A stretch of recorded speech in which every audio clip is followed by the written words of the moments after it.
Hi, it's Angeline. Many of you have been requesting some background stamps, and Unity Stamp just came out with one really beautiful one, which is called Obsessed with Floral. And I've already stamped it on some white cardstock, and my plan is to divide it into 3 panels.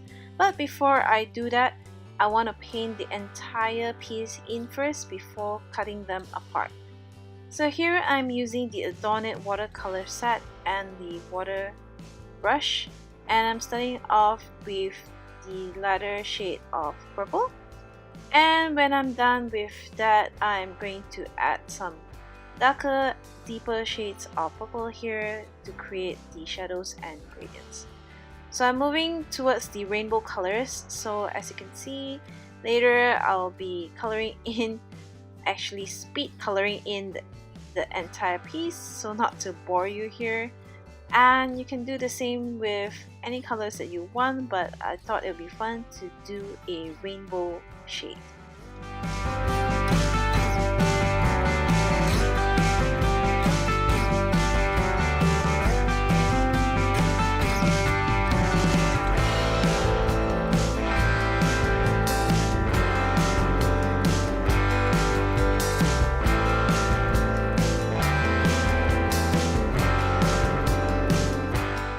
So once you're done coloring in, you could leave this piece as it is, or as I've done, I've split it into 3 panels and I'm just adhering it to my card base with some double-sided adhesive.